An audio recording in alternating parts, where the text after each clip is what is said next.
Les doy la bienvenida a este webinar que hemos organizado en el Instituto de Ciencias de la Familia en la Universidad de los Andes.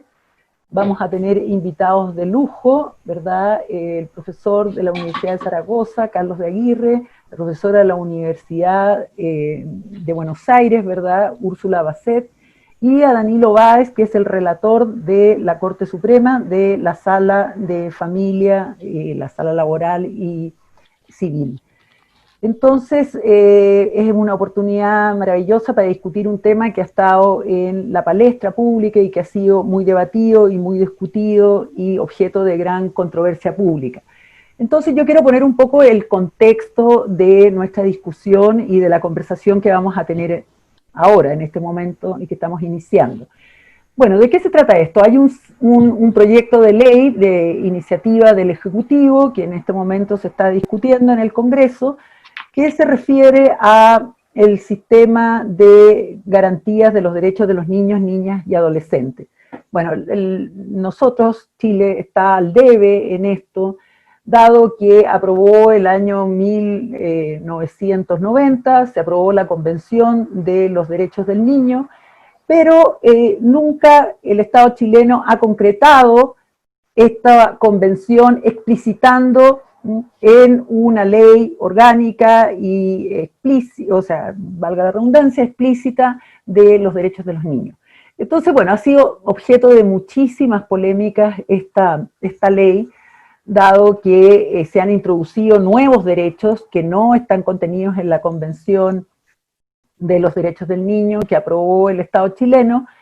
Y específicamente, ahora último, se discutió mucho, por ejemplo, que se quiso introducir en una indicación, ¿verdad?, de algunos diputados, se quiso introducir un nuevo derecho, que es el derecho de los niños a participar en manifestaciones pacíficas. Bueno, y había otros muchos también derechos, también ha sido objeto de gran controversia que digamos, el control, por decirlo así, va a ser del control de que se respeten los derechos de los niños asegurados por esta ley, va a ser administrativo. Entonces, muchos consideran que esto es tremendamente intrusivo, porque un órgano administrativo como es un ministerio que se pretendía abocar en el Ministerio de Desarrollo Social, esta, digamos, suerte de jurisdicción sobre los derechos de los niños.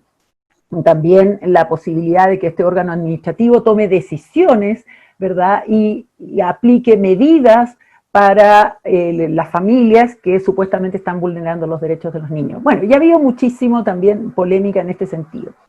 Uno de los principios fundamentales de este proyecto de ley de garantías de los niños es lo que se denomina la autonomía progresiva de los niños, cosa que, bueno, los profesores ahora van a exponer un poco más, pero que no necesariamente este principio, ¿verdad?, es en contra de la autoridad de los padres. Yo creo que todos los padres procuramos y queremos que nuestros hijos logren la autonomía, y partimos con eso desde que la más temprana edad. Queremos que gateen, después que caminen, después que vayan, que controlen esfínteres, que cada vez sean más autónomos.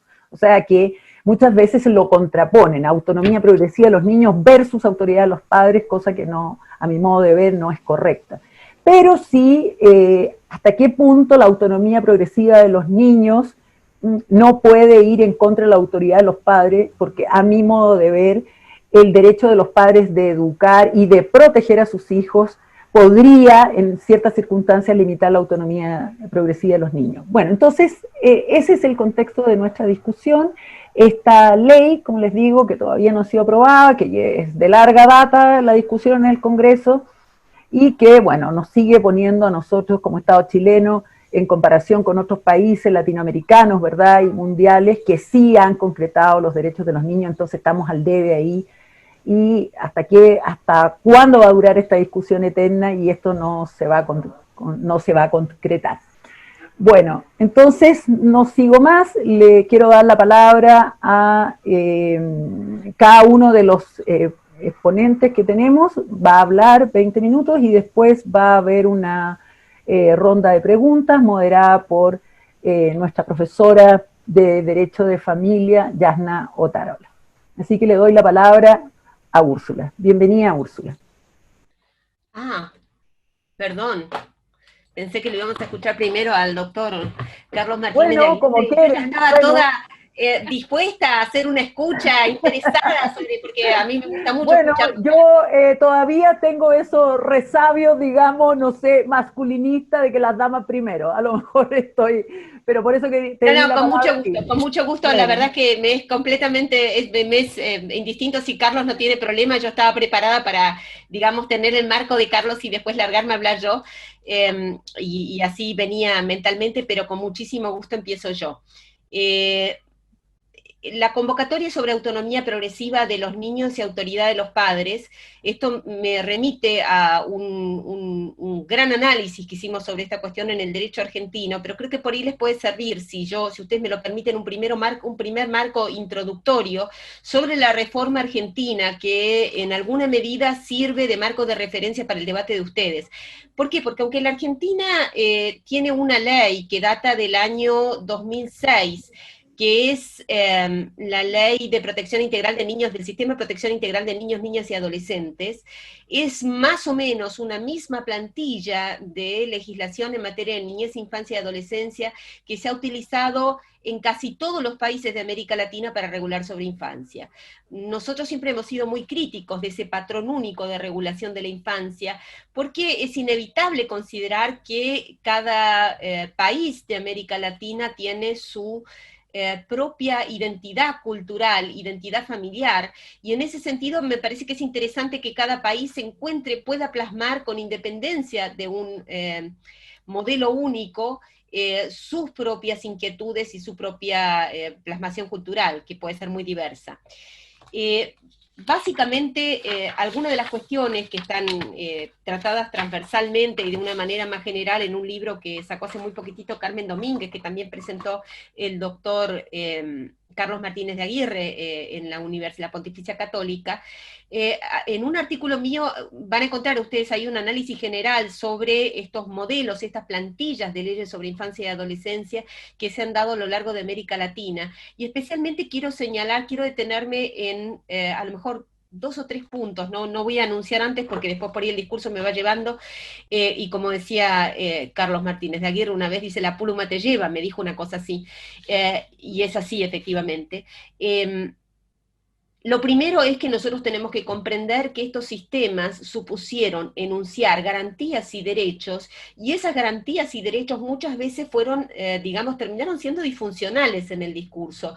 ¿Por qué? Porque nos concentrábamos en enunciar más derechos, enunciar más garantías que no sabíamos si íbamos a poder satisfacer efectivamente, como sucede en la Argentina, y cuyo contenido finalmente nunca deja de tener un dejo programático, sin olvidarnos y eso terminó, digamos, empañando el debate sobre la niñez real. Nosotros sabemos que en Argentina hoy tenemos 62,5% de niños pobres, tenemos una cantidad altísima de niños institucionalizados, tenemos violencia y trata, y todo eso lo tenemos sin una ley que prohíba la trata, efectivamente, la compra y venta de niños, y estos son los resultados después de prácticamente 14 años de vigencia, casi 15 años de vigencia de la ley del sistema de protección de niños, niñas y adolescentes. De modo que debatir demasiado una ley no siempre es garantía de que esa ley sea buena, y una muy buena ley no siempre es garantía de que los niños estén cuidados por el Estado, es decir, que la función del Estado, la garantía de la protección de la infancia se dé, porque muy buenas leyes no siempre tienen buenos presupuestos, y muy buenos sistemas no siempre tienen buena gente que lo aplica. Nosotros en Argentina debatimos la administrativización de los servicios de infancia con este criterio de que verdaderamente la infancia no podía pasar por un juzgado, que judicializar los problemas de infancia implicaba en última instancia una someter, digamos, volver a una suerte de tutelarismo que es atentatorio contra la dignidad del niño, y que en realidad es preferible que los problemas no se judicializaran, sino que pasaran directamente por los sistemas administrativos. El botón de muestra era el sistema inglés. Ahora, el sistema inglés cuenta con recursos, el sistema argentino no. El sistema inglés cuenta con gente capacitada, y yo no sé qué críticas tendrá el sistema inglés. Lo que sé es que en la Argentina la mayoría de los operadores jurídicos que aplican los sistemas administrativos se quejan. y dicen que ha sido un tremendo fracaso. Nosotros tenemos niños que deambulan en el sistema, que pululan sin saber en qué lugares, sin saber en qué sitio están o bajo cuidado de quién están durante 5 y 6 años. Yo sé que cuando uno hace derecho comparado, la usanza antigua era no criticar su propio país, pero yo me siento moralmente obligada, ahora que ustedes me invitan a hablar, a decirles qué cosas funcionaron mal. No vaya a ser que a lo mejor ustedes tengan una experiencia similar, que no lo sé, y a lo mejor las quieran aplicar porque son un lindo modelo planteado en el derecho comparado y sin embargo no son un buen modelo para nuestros sistemas de aplicación y no terminan funcionando bien. La mayoría de los sistemas que nosotros tenemos han adherido por presión del Estado Nacional. Nosotros tenemos un país federal, por lo cual cada uno tiene potestad, cada provincia tiene potestad, no como en España, que hay derecho foral o lo que sea, sino que nosotros solo tenemos potestad para regular las cuestiones de naturaleza procesal en el área local. Entonces, cada provincia tiene su propio sistema de infancia, pero el sistema de atención de la infancia es administrativo y a lo sumo hay un control jurisdiccional que tiene una naturaleza procesal, por lo cual entra dentro de las potestades de regulación de cada provincia, lo cual significa que tenemos tantos sistemas de protección de la infancia como provincias, y no hay centralización posible. Sin embargo, por presión del Estado Nacional y de UNICEF, que en Argentina trabaja alineada con estos modelos latinoamericanos, que UNICEF no maneja a nivel internacional de la misma manera, pero en nuestros países UNICEF tiene un sesgo. Lo cierto es que un sesgo, yo espero que no siempre, en nuestro país lo ha tenido. Lo cierto es que esos sistemas que hubo presión, para los cuales hubo presión que las provincias adhirieran, no han funcionado. La mayoría de los jueces con los cuales nosotros trabajamos y que tienen que ejercer el control sobre las medidas administrativas, que son las de acompañamiento y fortalecimiento familiar y las de separación, terminan descubriendo graves agujeros negros en los cuales los chicos se pierden a veces por años, y cada día en la infancia de un niño es un día en el que, si no está bien empeñado, se le roba el futuro. Es decir, en donde el niño tiene menos posibilidades de resiliencia cada día que pasa entrampado en un sistema perverso. Entonces, no hay demasiada cuestión relativa a si el sistema debe ser administrativo o judicial. Una provincia se rebeló, es la provincia de Neuquén. La provincia de Neuquén, vecina, pegadita a Chile, dijo: nosotros mantenemos los sistemas judiciales. Neuquén acaba de crear una oficina de seguimiento de las medidas excepcionales de la infancia y ha logrado reducir los plazos magníficamente. Es decir, ahora los niños están seguidos, tienen un grupo de personas, de las cuales yo conozco a la directora, es una persona extraordinaria, muy comprometida, que está preocupado y que está detrás de los juzgados y que está detrás de los organismos que intervienen en infancia para ver qué es lo que está pasando con cada niño. Tratan de tener contacto con cada uno de los niños y hacer un seguimiento personalizado. Claro que mucho se juega en la capacidad de los operadores y mucho se juega en una línea mucho inferior a la legal, muy inferior a la legal. Es decir, cuando me preguntaron en Talca la vez pasada, ¿qué sistema es mejor, el judicial o el administrativo? Yo digo, no sé. Como dicen en inglés, whatever works, lo que sea que funcione, es decir, lo que funcione mejor en cada lugar. En Argentina el administrativo no funcionó en muchos lugares por la sencilla razón de que no teníamos suficiente capacitación para los operadores que trabajaban en el sistema administrativo, porque supuso una burocratización de la infancia y porque eso implicó que en los hechos una postergación de derechos. Entonces, respecto del dilema entre administrativo y judicial, a nosotros el administrativo en general no funcionó. Eso no quiere decir que a ustedes no les funcione, podría ser que les funcionara. Todo depende cómo se implemente. Vamos al segundo tema, que es específicamente el de la convocatoria, ¿no? Que es un tema que tiene evidentes aristas ideológicas, en el sentido de que no es que nosotros estamos diciendo que el que proclama la autonomía progresiva verdaderamente está tomando una postura ideológica a favor de una cosa o de otra, sino que es caballito de batalla de posturas ideológicas en torno a qué lugar cobra la infancia y cuál es la autoridad de los padres y cómo se relaciona la libertad de los niños con la autoridad de los padres, la privacidad de los niños con las decisiones de los padres, ¿no es cierto? Y entonces esos temas, que son temas de derechos y que son temas sobre todo de infancia, muchas veces se ven empañados por estos móviles que están detrás de estos debates, ¿no? Lo primero que nosotros sabemos es que el niño, lo oímos hasta el cansancio, sujeto de derechos, tiene derecho a la ciudadanía, y en ese sentido puede intervenir tempranamente en tomas de decisiones de maneras diversas. Lo sabemos todos los que somos padres y tenemos que negociar con nuestros hijos aún tempranamente. Garantizarles esa subjetividad es esencial para que nosotros podamos decir que derechos humanos tienen todos. Nosotros en Argentina tenemos un sistema que a lo mejor para los europeos es más desconocido. Para nosotros el niño no nacido, supongo que en Chile es semejante, nosotros lo tenemos muy marcado, porque lo tenemos marcado a nivel constitucional.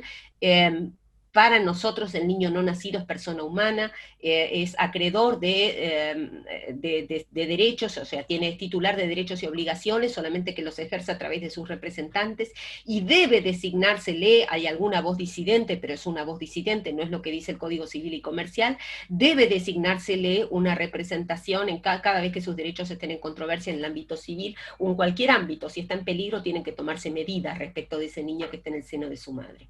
Por lo cual, para nosotros esa subjetividad comienza desde la concepción y se extiende hasta la mayoría de edad, salvo dos excepciones que ahora les voy a contar y que tienen que ver con este debate de autonomía progresiva.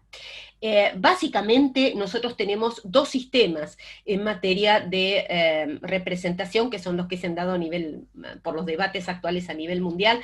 Uno es sustitutivo, el otro es de acompañamiento.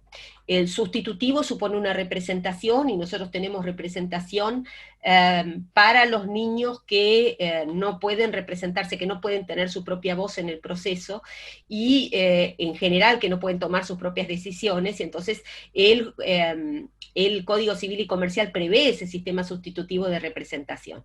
Claro, la sustitución de alguna manera suena agraviante para los que sostenemos, como sostenemos todos, indudablemente, en cualquier posición, que el niño es un sujeto de igual dignidad que cualquier adulto. Decir que alguien nos va a tomar la voz, pareciera como que alguien está enajenando una parte de la manifestación de esa personalidad, se la está apropiando y la está ejerciendo. Ahora, basta que pensemos un poco para darnos cuenta de que hay circunstancias en las cuales esa voz no puede ejercerse, y no solamente por un niño, sino también por una persona que está en coma. Se trata simplemente de cuestiones de hecho, no se trata de cuestiones atentatorias de la dignidad, ni de negación de una capacidad que puede ejercerse y que el derecho niega, sino simplemente de una cuestión de hecho que el derecho digamos, reescribe, de tal suerte de que esa persona pueda acceder al efectivo ejercicio de sus derechos cuando, por los hechos, por las circunstancias de hecho que tiene, por eso antes llamaba incapacidad de hecho, no puede ejercer esos derechos. El segundo es un sistema de acompañamiento, que es para fortalecer las rodillas, ¿no es cierto? Ese sistema de acompañamiento, en la infancia se llama asistencia en Argentina, es para los adultos que tienen defectos en la capacidad, o que a lo mejor, que tienen restricciones en la capacidad, como lo llamamos nosotros, porque estas son todas las palabras nuevas que hemos debido aprender con los cambios legislativos, lo llamamos sistemas de apoyo, siguiendo un poco el lenguaje de la Convención de la ONU. Entonces, acá hay varios temas, porque nosotros pensaríamos que autonomía progresiva tiene exclusivamente que ver con acceso a la justicia, autonomía progresiva tiene que ver con una pluralidad de temáticas. Cuando nosotros hablamos de autonomía progresiva tenemos varias maneras de implementarla. En Argentina el sistema es harto complejo, no se los recomiendo, mírenlo si quieren, no creo que tenga sentido que les explique el sistema argentino porque de veras es muy complejo. Nosotros hicimos un estudio profundo y encontramos algo de 70 reglas controversiales.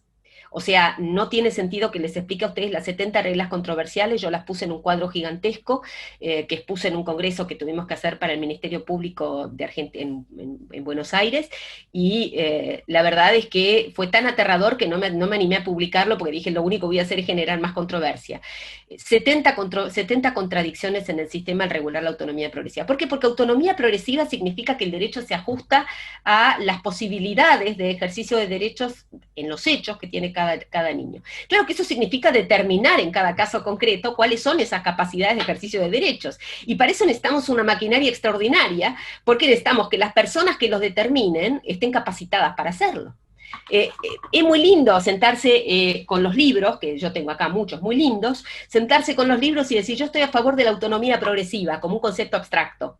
Lo cierto es que la autonomía progresiva supone para ser justa, para ser verdaderamente garantía de derechos de los niños, que el niño, a la hora de ejercer ese derecho, tenga las competencias suficientes, como dice el caso Gillick, tenga las competencias suficientes, que de donde sale toda esta doctrina, tenga el caso Gillick, ustedes recordarán, es el caso de 1980 y pico, que se resolvió creo que es 85, que se resolvió en Gran Bretaña, en la House of Lords, y que dio lugar a la doctrina esta del, digamos, tobogán, en donde a más autonomía, menos responsabilidad, menos autoridad parental, ¿no es cierto? Menos ejercicio de la autoridad parental, ese era el tobogán del caso Gillick, la palabra era otra, pero ahí estamos. Básicamente eso significa que para que el tobogán tenga lugar, es decir, para que decaiga la autoridad de los padres e intervenga directamente el niño tiene que tener las competencias auténticas que le permitan ejercer o tomar la decisión de la que se trate. Ahora, yo, para saber que el niño efectivamente tiene esas competencias auténticas, tengo que poder darme cuenta que las tiene. Entonces ahí estamos en una serie de problemas muy grandes. ¿Por qué? El primero supone las decisiones que tienen poca envergadura o que no tienen gran repercusión. Es decir, si un niño toma una decisión de no mucha envergadura antes de tener las competencias, o el padre las toma por el niño antes de que cuando el niño ya las tiene, en última instancia no es demasiado grave.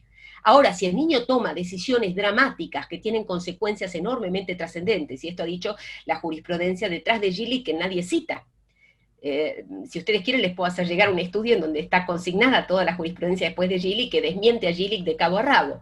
Es decir, cuando las decisiones tienen una incidencia importante, el criterio del juez para juzgar las competencias se transforma en restrictivo.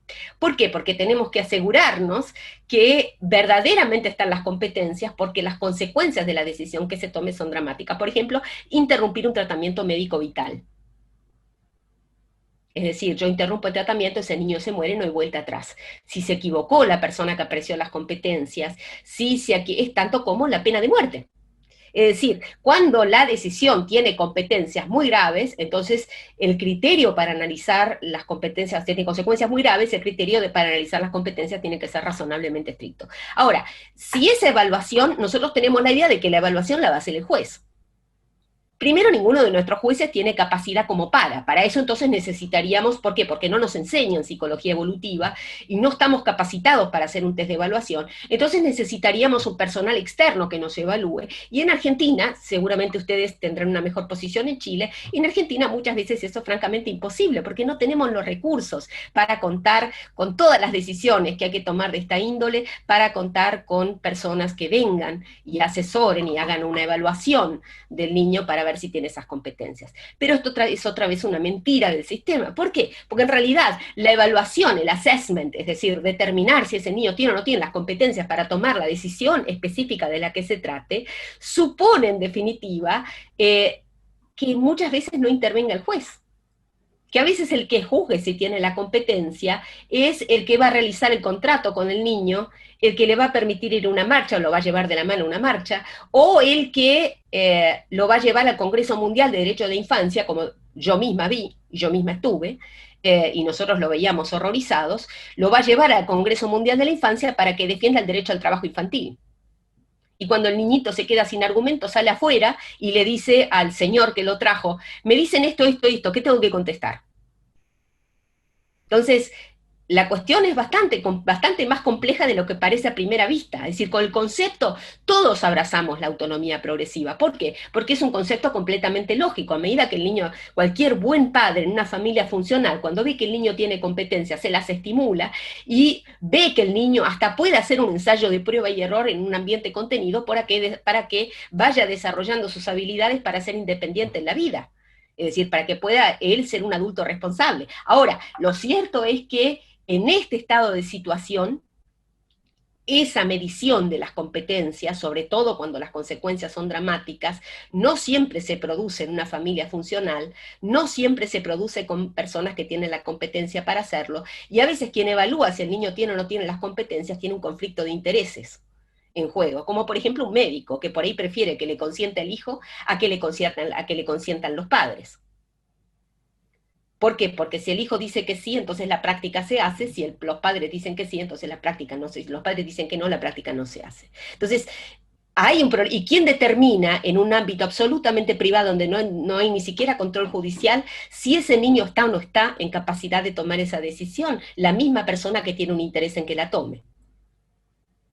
¿Quién controla que la persona no tenga un interés en que se tome esa decisión? Nadie. Entonces estamos en un problema. Ahora, la autonomía progresiva se puede implementar de otra manera. Otra manera de implementar la autonomía progresiva es que se establezcan edades presuntivas. Entonces yo digo, por ejemplo, hasta tal edad, en principio no puede celebrar contratos, hasta tal edad, en principio no puede consentir a una práctica, digamos, del ámbito reproductivo, hasta tal edad no puede, etcétera, etcétera, etcétera, ¿no es cierto?, trabajar, etcétera. Presuntivamente, si nosotros creemos que el niño en realidad tiene autonomía, tiene edad y grado de madurez suficiente, como es el estándar común de enunciación, entonces necesito hacer una medición, y en ese caso la medición a lo mejor va a ser más cuidada, porque la voy a relegar al ámbito judicial, lo voy a relegar a algún otro lugar, ¿no es cierto? Claro, sigamos un paso más. Otra forma de garantizar la autonomía progresiva, que no le gusta a nadie, es la de edades. Las de edades que son categorías fijas. Es decir, lo que sucede es que si yo tengo categorías fijas, esas categorías fijas son muy efectivas, son muy eficientes, las puede establecer alguna persona que tenga competencia como para establecer en general, pero entonces va a negar el principio de concreción. Es decir, que lo que nos dice el Comité de Derechos del Niño, de que cada situación de los niños debe ser evaluada en particular, y no en general. Entonces, eso significa que si yo establezco una edad, por ejemplo, hasta tantos años no puede casarse y no hay vuelta, es decir, no tengo un procedimiento de disenso, un juicio de disenso, entonces efectivamente hasta esa edad no va a poder casarse y eso va a ser una edad inamovible. Claro que no todos los chicos de la misma edad están en la misma situación. Y aquí es donde a mí me toca darles dos ejemplos que a mí me parecen dramáticos y donde a lo mejor me interesaría saber reacciones, ¿no? Primero que el sujeto es variable, no solamente por la edad, sino por sus condiciones personales. Y después que el sujeto es variable también por circunstancias de entorno, que no dependen de él, ¿no es cierto? Bueno, entonces ahora sí les cuento el primero de los dos casos, que me tocó intervenir a mí. Yo en ese momento ayudaba en un hospital de niños, un capellán, amigo mío, trabajaba en un hospital de niños, y entonces me llamaron para ver si yo podía ayudar de alguna manera. El caso era así, pero yo lo voy a cambiar un poquitito el caso, porque quiero hacerlo más pertinente. En Argentina, a partir de los 16 años, y esto es una edad fija, vieron que yo les dije 3 sistemas para implementar la autonomía progresiva: edades fijas presuntivas, es decir, que admiten prueba en contrario, o ninguna regla y hay que determinar en concreto cada caso, ¿no? Bueno, acá tenemos una edad fija inamovible, es decir, del sistema más duro, más dogmático, que son las edades inamovibles que no admiten prueba en contrario. Esta edad fija son los 16 años. Según la Argentina, a los 16 años yo puedo tomar decisiones que impliquen, alcanzo la mayoría de edad sanitaria, decimos nosotros, es decir, que en todos los ámbitos sanitarios. Obviamente el que lo redactó estaba pensando en el ámbito reproductivo, pero dice a los 16, cualquier niño puede tomar, cualquier adolescente, lo llamamos nosotros, puede tomar decisiones en cualquiera de las dimensiones, en cualquiera de las direcciones que lo decida hacer. Perfecto. Nosotros tenemos el caso de Juancito, este es un caso hipotético, el caso de Juan, que va a un colegio privado, en una zona de clase media alta de la ciudad de Buenos Aires, un colegio bilingüe, que tiene muchísimos amigos y que le descubrieron que tiene leucemia. Y bueno, Juancito entonces, lamentablemente se lo descubrieron tardíamente, el tratamiento está muy complicado.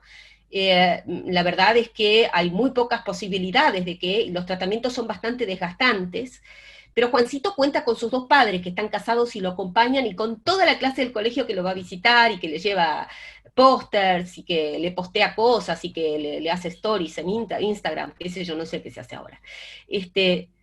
Ahora resulta que hay que tomar una decisión muy complicada, porque es un tratamiento muy largo y es un tratamiento vital. Juancito tiene 16, y entonces le preguntan si quiere llevar adelante ese tratamiento o no. Se trata de, tienen que amputarle una pierna. Juancito tiene a todos los amigos, tiene el soporte de los padres y todo lo demás, y tiene que tomar la decisión. Ahora les voy a contar otro caso. Este caso es un caso real. Es el caso de una chica que vamos a llamar, una jovencita que vamos a llamar María.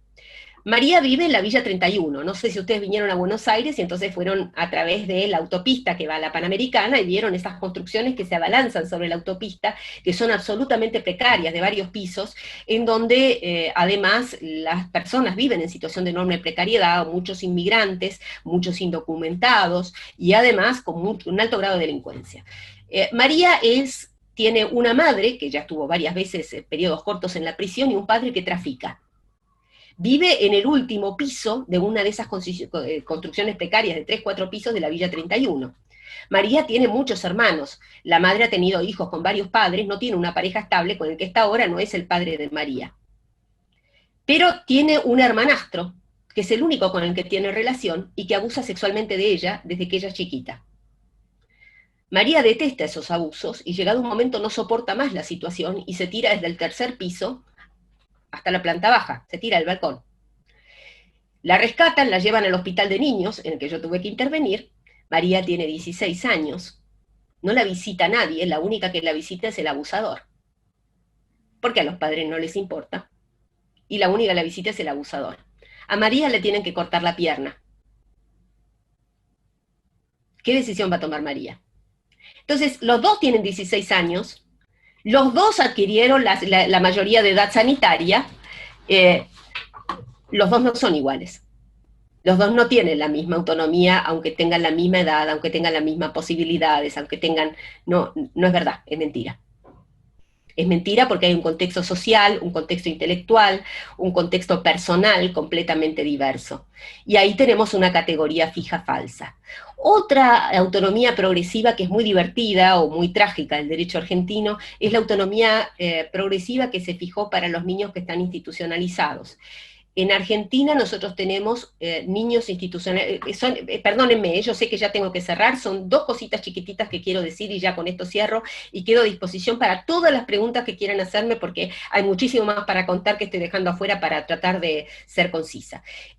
Entonces, estábamos hablando de la otra autonomía progresiva de edad fija que tenemos en nuestro sistema, que es muy notable.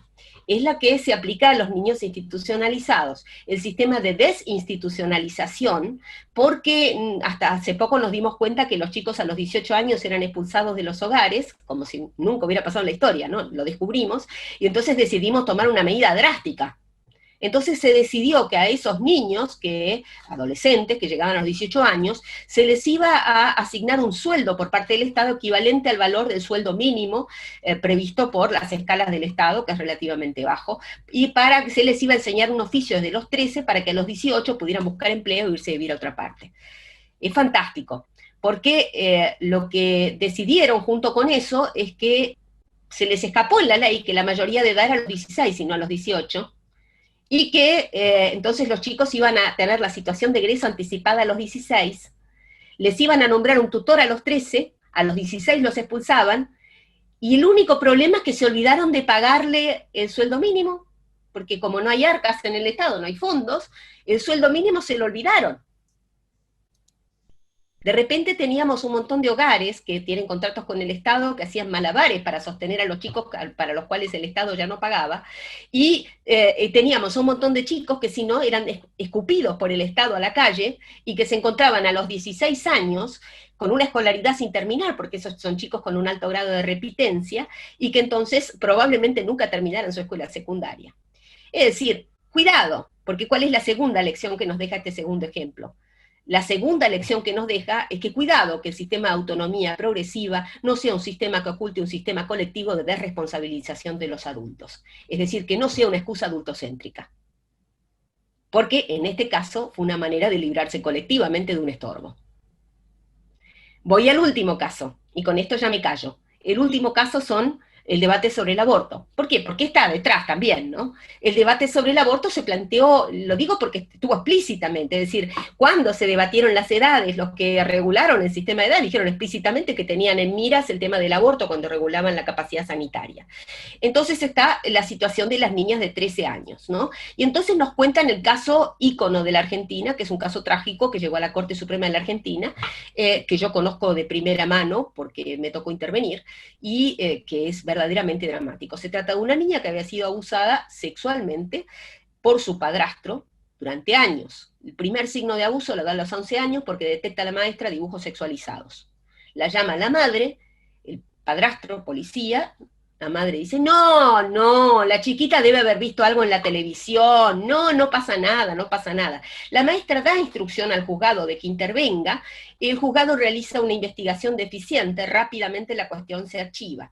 A los 13 años, avanzados los 13 años, la niñita queda embarazada del padrastro. Ustedes saben que el embarazo nunca ocurre tan tempranamente si no hubo violación reiterada. Ahora, lo que relata la madre es que es la primera vez que pasó. De casualidad pasó en una habitación en que la chiquita compartía con 2 hermanos menores y con la abuela. Y cuentan ellos que vieron el episodio, no se sabe cómo vieron y no intervinieron, pero vieron el episodio que la nenita salió con la bombachita manchada y llorando, ¿no? Como si fuera la primera vez que había pasado. Bueno, esa niña entonces, la madre, que debía estar procesada ella, ¿no es cierto? Porque evidentemente hubo un déficit en la intervención de la madre se presenta como una abogada del aborto en la Argentina, es decir, como diciendo, este es un sistema cruel, que una niña que fue abusada sexualmente por su padrastro no le permite abortar y le hace llevar un embarazo tortuoso como una forma de trato cruel, inhumano y degradante. Como si antes no hubiera pasado nada, ¿no? Como si ahora resulta que fuera el embarazo el trato cruel, inhumano y degradante que le estaba brindando la sociedad a la niña, y no los 2 años de abusos que derivaron en el embarazo, ¿no? Les cuento que el padrastro sigue suelto. Es decir, el padrastro nunca fue procesado, nunca tuvo ninguna condena penal por esto que sucedió. En esta historia el caso se resuelve con un aborto que se realiza a pesar de que no está permitido por el sistema. El caso llega a la corte siendo abstracto, lo que la corte no permite. En Argentina no, nuestra corte no puede resolver sobre casos abstractos, y entonces la corte en su resolución abstracta hace un protocolo del aborto en el que dice que las niñas no deben ser influidas, que tienen autonomía progresiva, que no deben ser influidas para tomar estas decisiones, y este protocolo ahora se interpreta con el código, donde a partir de la adolescencia, es decir, a partir de los 13 años, en principio la niña podría tomar una serie de decisiones, sobre todo cuando no son invasivas, lo que significaría el aborto, por ejemplo, por toma de mifepristón, es decir, toma de una pastilla, ¿no? Porque no sería tan invasiva, es decir, como si no se produjera en realidad un proceso invasivo, ¿no? Bueno, la niña en ese caso, según las nuevas regulaciones, podría ir acompañada por un adulto cualquiera a realizarse el aborto, que podría para ocultárselo a los padres. En ese caso, y yo lo planteé, me costó salir en los diarios, en el caso que nosotros contamos de la chiquita que llegó a la corte, el padrastro podría haber llevado a la niña que se haga el aborto, la madre no enterarse de que la niña hizo el aborto, y la niña seguir sufriendo en silencio, en secreto, por miles de años más los abusos.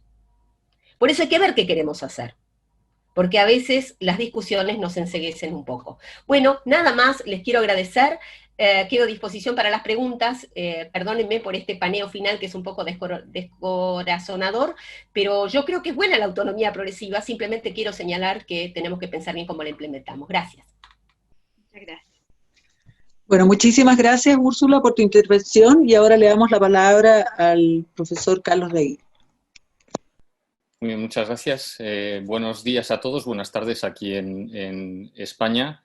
Bueno, la verdad es que lo primero que quiero decir es que estoy encantado de estar en Chile, aunque sea de forma virtual. Sería mejor poder estar presencialmente, porque las circunstancias son como son. También es verdad que no hubiera podido estar presencialmente porque aquí es verano y no hubiera podido en estas fechas, lo cual nos enseña una de las ventajas que tienen estos sistemas que hemos tenido que poner a punto como consecuencia de la pandemia.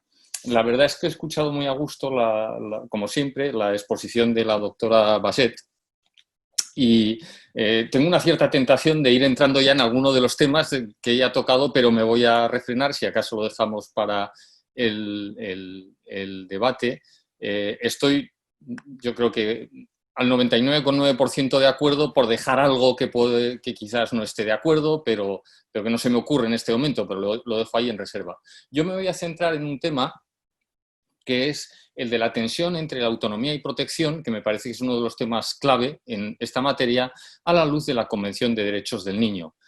Como saben, esta convención acaba de cumplir 30 años, es una convención que ha provocado y sigue provocando, el caso chileno puede ser un buen ejemplo, reformas legales en muchos países para adoptar sus legislaciones al contenido de la convención. En España esto se ha producido en varias fases a través de distintas leyes, la primera en 1996 y la última en 2015. Es la convención más ratificada de la historia de las de la ONU, la han ratificado 196 países, solo falta la ratificación de Estados Unidos y más adelante daré un breve apunte de por qué no lo ha hecho, y esto hace que sea, como he dicho, la convención que cuenta con mayor número de países adheridos. En el lado negativo habría que mencionar el altísimo número de reservas que han formulado los estados que la han firmado y que esas reservas en ocasiones merman la eficacia real de la convención en esos países. Pero pese a todo, sigue siendo importante que esta convención sea un tratado vinculante para los estados que la han ratificado y no una mera declaración de buenas intenciones como fue la Declaración de Derechos del Niño de 1959. La convención tiene 54 artículos, los 5 primeros se refieren básicamente al alcance de la convención y a las obligaciones de los estados firmantes. Del artículo 6 al artículo 41 se recogen los derechos de los niños y a partir del artículo 42 se establecen los mecanismos de control y seguimiento del cumplimiento de la Convención.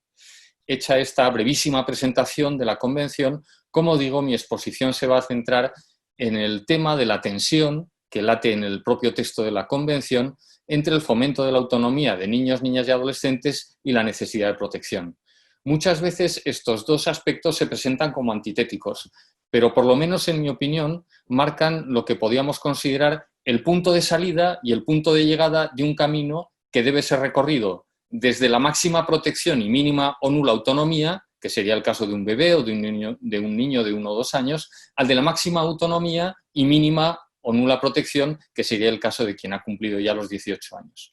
Ese camino, de acuerdo con la propia Convención, ha de recorrerse de la mano de los padres y, si es posible, en el seno de una familia que no presente patologías. Y esto es lo que voy a desarrollar en los minutos que siguen. Puede ser oportuno para centrar el tema acudir al artículo 1 de la Convención, que dice: para los efectos de la presente Convención, se entiende por niño todo ser humano menor de 18 años de edad, salvo que en virtud de la ley que le sea aplicable haya alcanzado antes la mayoría de edad. Este es un concepto unitario del niño, que es todo ser humano menor de 18 años, que encaja bien con el derecho común español.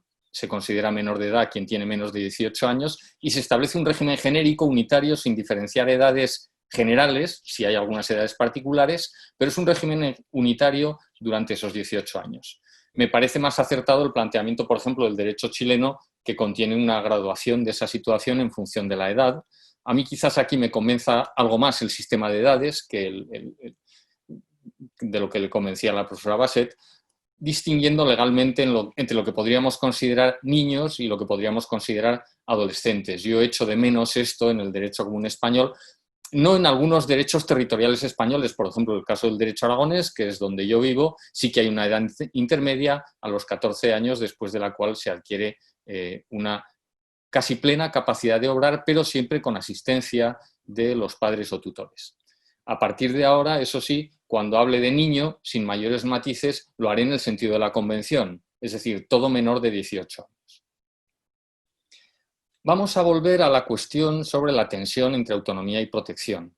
Esta tensión, que efectivamente se puede identificar en el texto de la Convención, responde, en primer lugar, a las diferentes posturas que concurrieron en la elaboración del texto de la Convención. Una que hacía hincapié en la necesidad de protección, otra que enfatizaba el fomento de la autonomía. Pero más allá de esto, que es cierto, la existencia de esas dos posturas, creo que esa tensión responde a algo que es común a muchos tratamientos legales de la situación de los niños y, en general, del régimen jurídico de la minoría de edad. Me refiero a la pretensión de dar un tratamiento legal homogéneo a situaciones que, por naturaleza, son heterogéneas y cambiantes. Volvemos al artículo 1 de la Convención. Se entiende por niño todo ser humano menor de 18 años de edad. A este niño, a este ser humano menor de 18 años, es a quien se aplicaría, en principio, el texto de la Convención y el conjunto de derechos contenidos en ella. Sin embargo, yo creo que todos tenemos claro que no es lo mismo, a efectos de muchos de esos derechos, que el niño tenga una u otra edad, porque su capacidad natural de conocer y de querer es muy diferente. Y precisamente de esa capacidad natural de conocer y querer depende directamente la posibilidad real de ejercitar esos derechos, o por lo menos algunos de esos derechos, los derechos de autonomía. Así, por ejemplo, no hay duda de que todo niño tiene derecho a la vida, artículo 6, y eso es con independencia de su edad o desarrollo. Sin embargo, la libertad de expresión del artículo 13 o la libertad de pensamiento del artículo 14 presuponen un determinado desarrollo intelectual. Un desarrollo intelectual que, por hipótesis, no existe en un recién nacido. La única capacidad de expresión que tiene un recién nacido es llorar, normalmente. Estos derechos de libertad de expresión, de libertad de pensamiento, carecen de contenido propio en relación con muchos niños, los de edades más bajas, mientras que tienen pleno sentido en los de más edad, por ejemplo, los de 16 o 17 años. Que esto es así viene a ser reconocido implícitamente por el artículo 14.2 de la Convención, que dispone que los padres respetarán los derechos y deberes, los Estados partes respetarán los derechos y deberes de los padres de guiar al niño en el ejercicio de su derecho, se refiere al derecho de libertad de pensamiento, conciencia y religión, de modo conforme a la evolución de sus facultades. Esto último es lo que yo quería subrayar, esa idea de que la guía de los padres tiene que ser de modo conforme a la evolución de las facultades del niño. La Convención reconoce que esas facultades van evolucionando, se van adquiriendo progresivamente. Perder de vista que el niño es un ser humano en proceso de progresiva adquisición de la plenitud de sus capacidades lastra la interpretación y aplicación de estas reglas como en general de todas las reglas relativas a la edad. Por eso hay que contextualizar conceptualmente los derechos que recoge la Convención para determinar en cada caso en qué niño está pensando. En todos, por ejemplo, el derecho a la vida del que hablaba antes, pero sí, he dicho, no es un derecho a autonomía. En los recién nacidos, como ocurre con el derecho a ser inscrito inmediatamente después del nacimiento del artículo 7, pero tampoco ese es un derecho de autonomía. O en adolescentes cercanos a la mayoría de edad, como ocurre, por ejemplo, con la libertad de expresión o la de pensamiento. En esta materia, la idea clave es que a menos edad, más protección.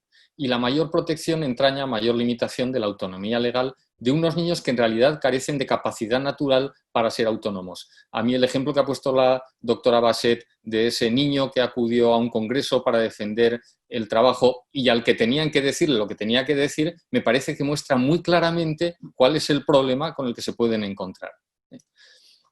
Claro, otra idea que tenemos que tener clara es que la finalidad de todo este proceso es que al llegar a los 18 años el niño sea ya por completo autónomo. Lo va a ser legalmente, pero también tiene que serlo intelectual, volitiva y afectivamente. Y desde ese punto de vista, los sistemas de protección deben ser graduales para irse adaptando a la evolución de las facultades del menor, por utilizar la misma terminología que usa la Convención. Todo esto se complementa con la idea de que el apoyo y protección que precisa un niño son más necesarios también en edades cercanas a la mayoría de edad, es decir, cuando hablamos de adolescentes, cuando los problemas o decisiones a los que debe hacer frente son más importantes. Para comprar un piso hace falta más madurez y conocimientos que para comprar unos caramelos. Y por tanto podemos dejar que compren caramelos por sí solos niños a quienes ni se nos ocurriría dejar que compraran un piso. Para eso es verdad que hay diversas técnicas, pero a mí la técnica de la edad no me parece como regla general una mala técnica. La estamos utilizando para llegar a la mayoría de edad. De hecho, que son los 18 años, es una frontera fija y a partir de ahí se es mayor de edad y antes no. Cuando se prescinde de esta idea, la idea de que hay una evolución, de que progresivamente se van adquiriendo las facultades y de que la asistencia, la ayuda o el apoyo son más necesarios cuanto más importantes son las decisiones que hay que tomar, cuando decía que cuando se prescinde de todo este conjunto de realidades es cuando se producen paradojas y contradicciones, porque se puede acabar limitando la autonomía para decisiones poco relevantes y ampliándola para las más importantes. Por ejemplo, pienso ahora en casos de derecho español, puede hacer falta permiso por escrito de los padres para ponerse un piercing o para ir de excursión con el colegio, pero se discute si hace falta para abortar o para cambiar de sexo o para decidir que no se va a seguir un tratamiento contra la anorexia. Claro, las consecuencias de estos últimos ejemplos, del aborto, del cambio de sexo, téngase en cuenta que el cambio de sexo puede incluir la recepción de tratamientos hormonales que tienen consecuencias irreversibles desde edades relativamente tempranas. También ahí dejar al niño solo me parece que es sobre todo muy injusto para él mismo. Porque todas estas cosas pueden marcar mucho más decisivamente la vida del niño que aquello para lo que hemos pedido unas firmas de los padres, como la excursión del colegio o el piercing. En este caso, lo que se hace es privar a esos niños cuasi adultos de la protección que siguen necesitando y precisamente cuando sería más necesaria por la importancia de la materia. Y este es un problema al que la Convención no acaba de dar solución adecuada precisamente porque parte de un concepto unitario y homogéneo de niño que a todas luces es insuficiente. A lo anterior hay que añadir todavía otras consideraciones que quizás no sean muy, ¿cómo decirlo?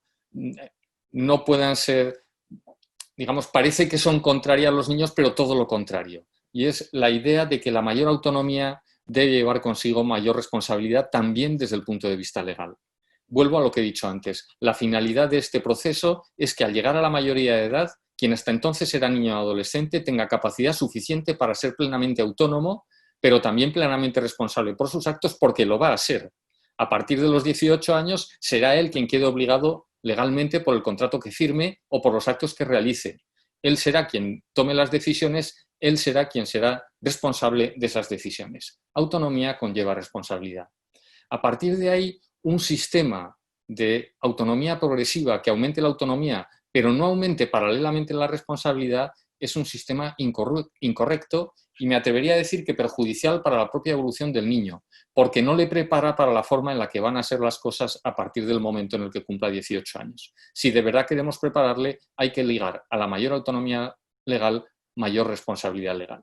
Y esto quiere decir dos cosas. La primera es que de los actos que pueda realizar por sí solo, deberá responder por sí solo, contractual o extracontractualmente. Y la segunda, que de los actos que el niño puede legalmente realizar por sí solo, no es razonable que respondan sus padres ni contractual ni extracontractualmente. Vale la pena recordar que hay en esta materia una regla clásica, en materia de responsabilidad contractual o por daños, en cuya virtud los padres responden por los hechos de los hijos menores que se encuentran bajo su guarda.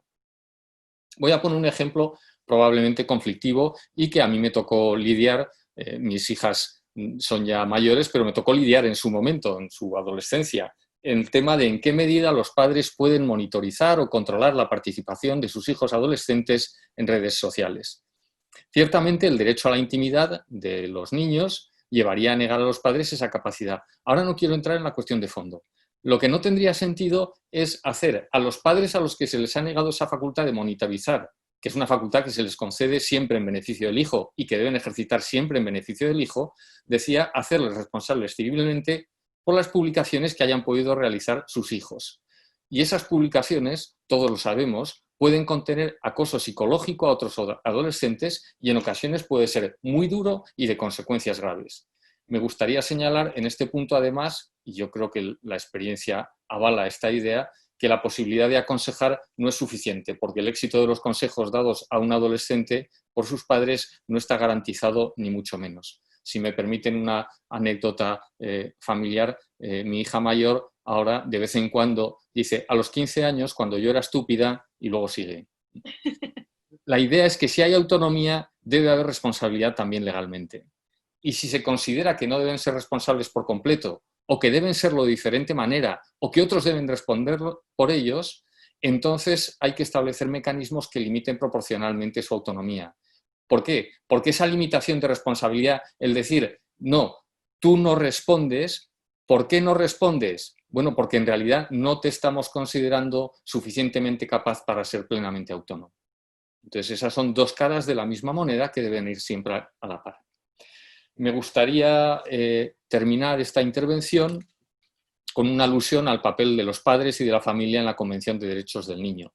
Un breve repaso al texto de la Convención demuestra que en su planteamiento la familia juega un papel de primer orden en el desarrollo del niño y por tanto en el respeto de sus derechos. Así el preámbulo dice que, cito textualmente, la familia como grupo fundamental de la sociedad y medio natural para el crecimiento y el bienestar de todos sus miembros, y en particular de los niños, debe recibir la protección y asistencia necesarias para poder asumir plenamente sus responsabilidades dentro de la comunidad. El niño, para el pleno y armonioso desarrollo de su personalidad, debe crecer en el seno de la familia en un ambiente de felicidad, amor y comprensión. Estas afirmaciones no se quedan en el preámbulo, sino que pasan al texto articulado. Por ejemplo, el artículo 5 obliga a los Estados a respetar las responsabilidades, derechos y deberes de los padres, que son quienes deben orientar a sus hijos en el ejercicio de los derechos contenidos en la Convención. O el artículo 7, que afirma el derecho del niño a conocer a sus padres y a ser cuidado por ellos. O el artículo 8, que impone a los estados la obligación de respetar las relaciones familiares del niño, o el artículo 9, que dispone que los estados han de velar porque el niño no sea separado de sus padres contra la voluntad de estos. Y cabría mencionar todavía distintos efectos, los artículos 14, 18, 20, 22, 27 o 29. Como pueden ver, de diferentes maneras la Convención reconoce el papel primordial que corresponde a los padres en el desarrollo del niño y en la progresiva adquisición de su autonomía real hasta llegar a los 18 años. Y en esto la Convención no hace sino reconocer una realidad que podemos expresar diciendo que la familia es el medio ambiente adecuado para el desarrollo del niño. Un entorno natural altísimamente especializado, diseñado para proporcionar al niño desde su nacimiento la protección que precisa, así como para satisfacer sus necesidades físicas, pero también sus necesidades intelectuales, volitivas y afectivas, y conducirle con éxito hasta su plena autonomía con la mayoría de edad.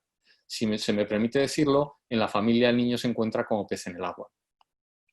Naturalmente es posible hacer otra lectura diferente de la Convención en clave dialéctica, que contrapondría los derechos del niño y los de la familia, como si la afirmación de la personalidad del niño debiera tener como consecuencia inevitable el debilitamiento de la familia, o como si afirmáramos los derechos del niño frente o contra los derechos de los padres.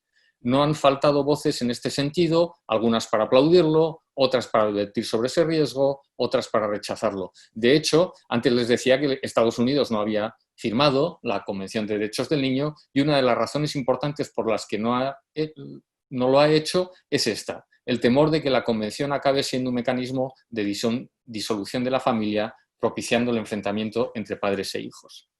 Ciertamente, en presencia de patologías familiares, violencia intrafamiliar, abusos intrafamiliares, etc., lo que procede es intervenir para remediar esa situación, normalmente extrayendo al niño de ese núcleo familiar y, en su caso, insertándolo en otro que cumpla adecuadamente su función mediante una adopción o una figura equivalente. Introduzco algo que no tenía pensado, pero que me lo ha suscitado la intervención de la doctora Baset, y es que por vía administrativa o judicial. Yo diría que por lo menos la experiencia española es que la vía administrativa es en términos generales más rápida y eficaz, siempre bajo control judicial. Pero normalmente la actuación judicial suele ser más lenta. Habilitar mecanismos que permitan una intervención administrativa rápida para extraer a ese niño de la situación de riesgo, de desamparo, de abandono en la que se encuentra, o de abuso o de violencia, me parece que puede ser una idea interesante. No exenta de problemas que también los ha tenido el sistema español. Pero no quiero referirme ahora a estos supuestos patológicos, sino a la normalidad de la vida familiar. En esta normalidad, el papel de los padres es clave también desde el punto de vista de la tensión entre autonomía y protección. Es en la familia donde se protege al niño, es en la familia donde aprende a ser autónomo. Podemos decir que la familia es un mecanismo diseñado para superar con éxito la tensión entre autonomía y protección, pasando, como decía antes, desde el máximo de protección cuando el niño es de corta edad al máximo de autonomía cuando está ya cerca de la mayoría de edad. Y el éxito de la familia reside precisamente en conseguir que cuando pase adulto sea efectivamente autónomo. La contraposición en este ámbito entre familia y niño sería tan artificiosa como contraponer pez y agua, o como pretender que para que el pez pueda ser autónomo lo que hay que hacer es sacarle del agua, porque si no sería, si me permiten el neologismo, hidrodependiente. Y como he dicho antes, si el agua está contaminada, lo que hay que hacer es regenerarla, o cambiar al pez de agua, pero no sacarle del agua.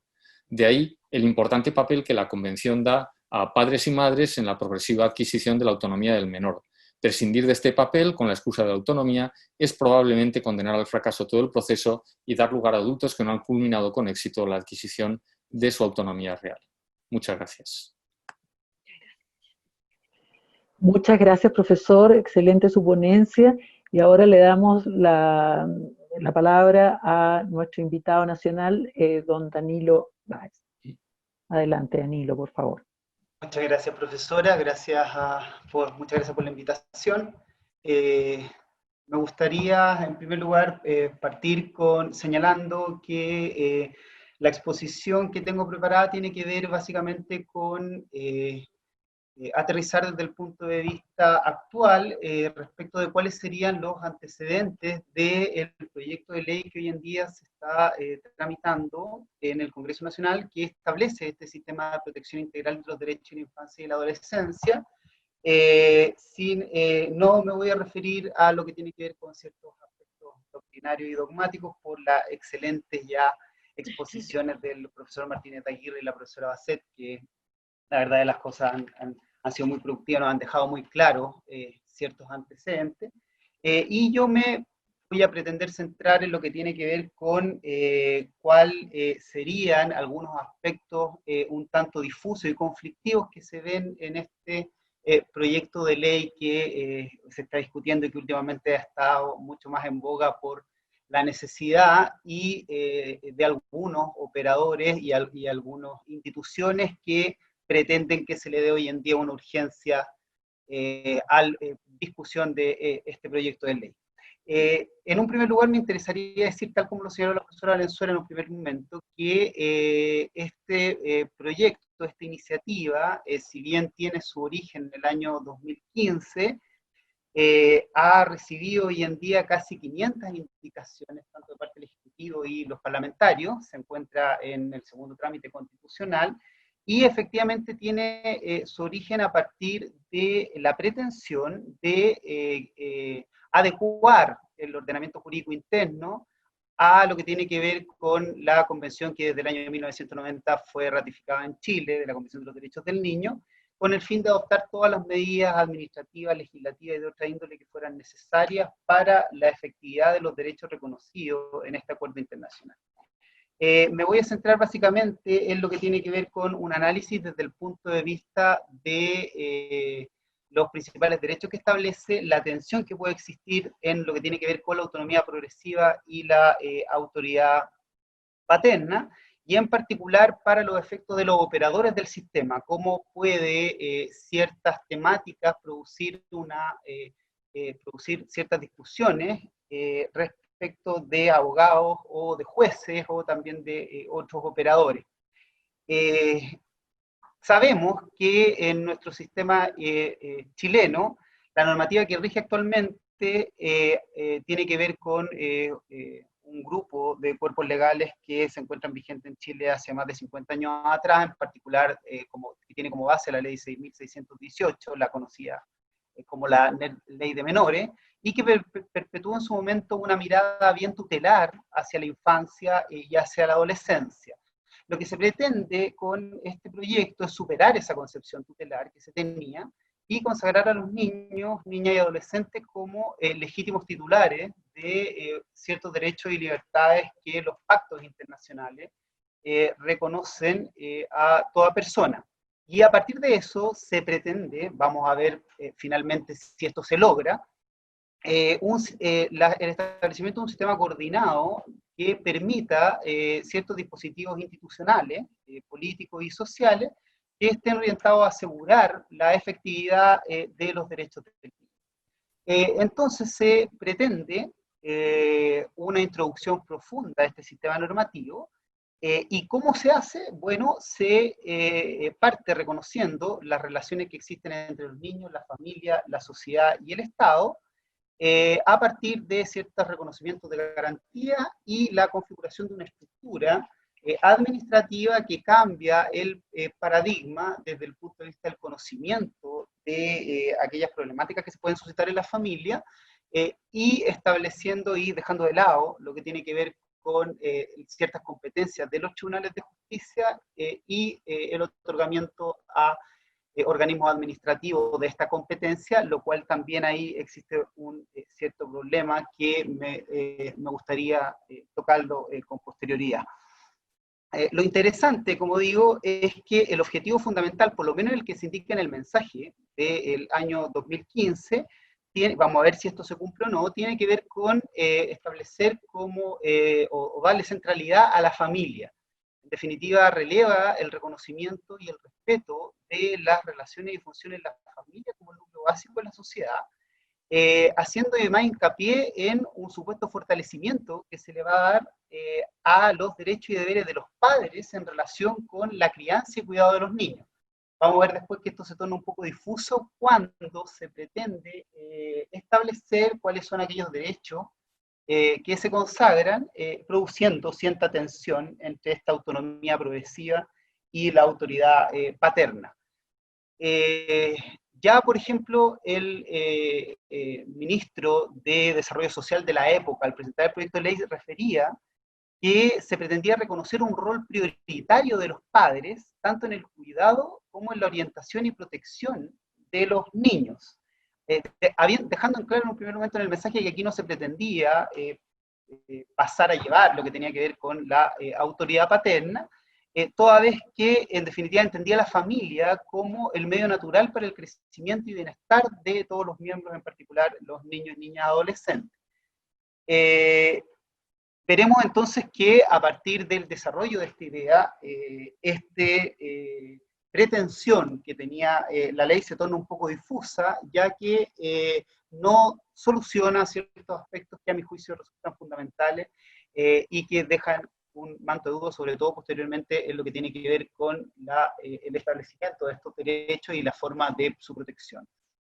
Entonces, como principios rectores en estos proyectos de ley se establece el de los niños como sujeto de derecho, su protección integral, la protección efectiva en el ejercicio de los derechos, estableciendo como una ley de garantías, principalmente para proteger integralmente los derechos reconocidos en tratados internacionales, como una ley marco, y como dije, el establecimiento de un sistema institucional nuevo, privilegiando fortalecer los organismos existentes administrativos. La primera idea del proyecto fue establecer, como había dicho la profesora Valenzuela, un ministerio central, que es el Ministerio de Desarrollo Social, como el ente rector de este sistema y a través de una serie de comités interministeriales, y relegando la labor de los tribunales de justicia a ciertos casos excepcionales en donde se vea una vulneración concreta y con medidas concretas como la separación de los niños respecto de sus padres. Todo lo demás era abarcado dentro del ámbito administrativo, produciendo también una problemática que la voy a tocar en su momento, que está relacionada efectivamente con lo que señaló la profesora Basset, que había habido un problema de no regulación en lo que tiene que ver con la capitalización y las inyecciones presupuestarias o una orgánica, más o menos acorde con lo que se pretende de dotar a estos organismos administrativos de las competencias para realizar lo que actualmente hacen los tribunales de familia a partir de aquellas causas que tienen en su conocimiento. Respecto del contenido del proyecto propiamente tal, establece claramente que a partir de esta protección integral y ejercicio de los derechos de los niños, niñas y adolescentes, se pretende obligar, como sujetos obligados, tanto a la familia como también a los órganos del Estado. En ese sentido se establece que los principales obligados por esta ley son el padre y la madre, estableciéndose que son ellos quienes deben ejercer una responsabilidad individual o conjuntamente y en condiciones de igualdad, ya sea que vivan o no vivan en el mismo hogar, destacando entonces este rol prioritario en la primera parte del articulado a la familia en cuanto a la protección, orientación y educación respecto de los niños, niñas o adolescentes. Estableciendo la palabra que los padres deben tener un rol orientador. Efectivamente, ahí se establece cierta problemática de este rol orientador implica necesariamente solo una guía, como establecía, como señalaba el profesor Martínez de Aguirre, o bien efectivamente la ley permite el establecimiento de un tratamiento obviamente tal como adulto. Respecto de los principales derechos y garantías, el título segundo de este proyecto desarrolla ciertos principios que estructuran un nuevo sistema de garantía de los derechos de los niños, niñas y adolescentes. Voy a mencionar algunos y me voy a centrar en otros que creo que pueden generar una mayor tensión.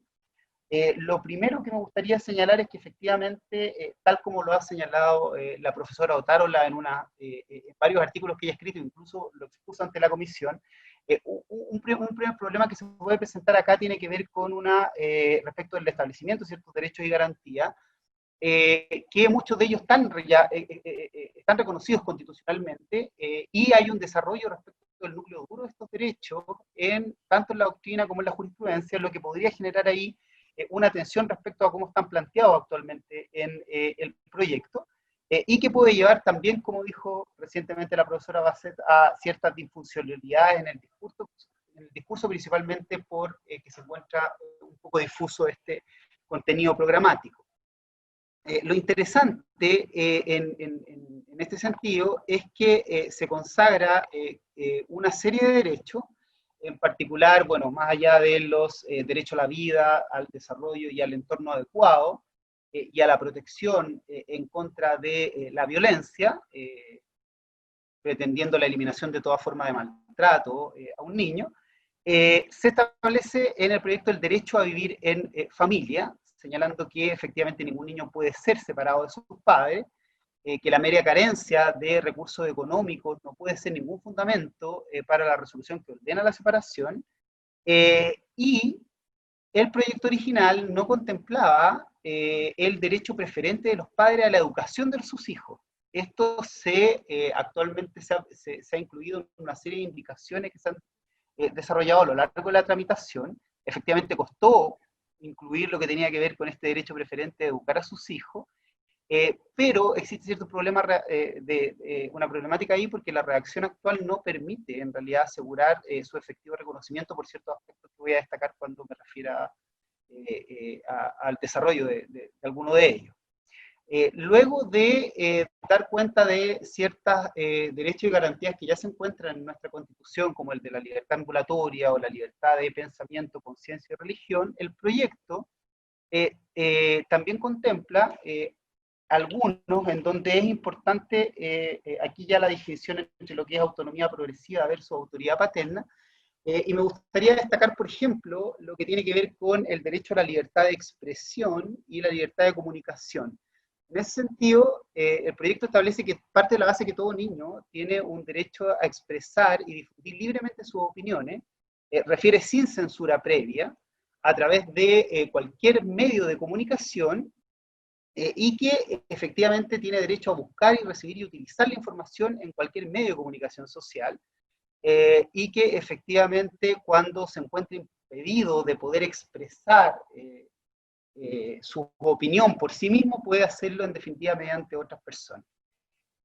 Respecto de esta discusión, se han planteado una serie de opiniones en la comisión en cuanto a qué significa este concepto de censura previa, porque señala que efectivamente todo niño tiene derecho a expresar sin censura previa. Y entonces ahí se encuentra el problema que se puede generar respecto de la autoridad paterna, en cuanto a, por ejemplo, lo que plantea el profesor Martínez de Aguirre respecto del acceso del niño a las redes sociales, a los comentarios que se puedan realizar respecto a ciertas situaciones, como plantea el profesor de cierto acoso frente a otros niños, y cuáles son en definitiva las consecuencias que esto podría derivar. Entiendo que otra legislación en el derecho comparado, en este punto en particular, establece que la libertad de expresión tiene como límite la protección de la intimidad y la propia imagen del niño. Esto no viene incorporado en nuestro proyecto y sería interesante que se pudiera discutir a este respecto. Lo mismo ocurre con la regulación, por ejemplo, del derecho a la información. Se señala en el proyecto que los órganos de la administración del Estado tienen la obligación de velar dentro del ámbito de la competencia porque exista un mecanismo de calificación de los contenidos a los que pueden tener acceso los niños y adolescentes, señalando que de modo que los padres o quienes sean los responsables puedan determinar la conveniencia o inconveniencia de que estos contenidos sean percibidos por ellos. En definitiva, lo que establece un deber de supervisión de los padres en el deber de crianza, pero de acuerdo a cómo está redactado pareciera ser que este es secundario, dándole prioridad a los órganos del Estado. Y entonces ahí se plantean también otras problemáticas, como por ejemplo si los padres no podrían, en miras a la protección y educación de estos niños, por ejemplo, filtrar efectivamente ciertos sitios que tengan acceso a redes sociales o a ciertos sitios de la internet, o en definitiva acceder o no acceder a ciertas fuentes de información que no son confiables. En este sentido también el derecho comparado establece en algunos casos o especifica en forma más concreta que todo tipo de alfabetización digital y mediática debe adoptarse y efectuarse necesariamente de acuerdo a cada etapa evolutiva, para que los niños actúen en línea, de manera de seguir identificando ciertas situaciones de riesgo. Posteriormente, me interesa destacar el derecho que establece el proyecto respecto a la participación. Se señala que todo niño tiene derecho a participar activamente en los asuntos que le conciernen a ellos o que lo afecten en conformidad a la ley, y también que tiene derecho a la manifestación y acceder a manifestaciones pacíficas o el derecho a reunión. En particular destaca la libertad de asociación y la libertad de celebrar reuniones pacíficas sin otras restricciones de aquellas previstas en la ley, lo cual también puede provocar cierta tensión, principalmente en lo que tiene que ver con las manifestaciones políticas o en algunas que impliquen necesariamente ciertos actos que puedan resultar contrarios a la ley, como por ejemplo lo que tiene que ver con tomas en los establecimientos educacionales y otras las cuales últimamente han sido en definitiva discutidas incluso en la Corte Suprema con ocasión de ciertas acciones de protección constitucional respecto de establecimientos escolares, en que se han producido estos aspectos, tensionando ahí lo que tiene que ver con este derecho, con la responsabilidad de los padres y en cuanto a velar por la educación de sus hijos.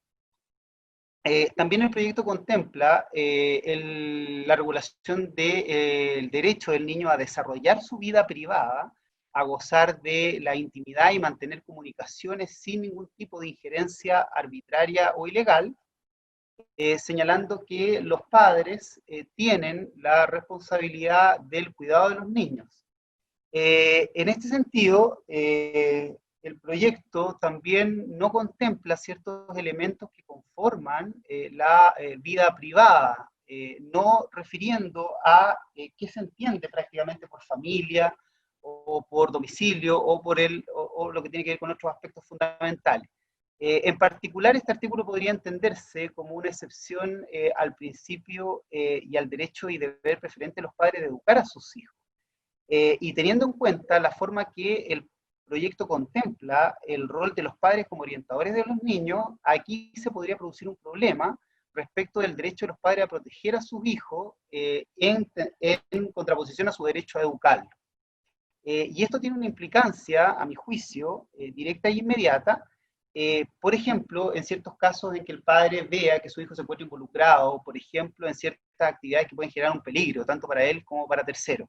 Y en ese sentido, entonces, no existiría ahí un mecanismo adecuado para poder dar lugar a la solución respecto de esta tensión.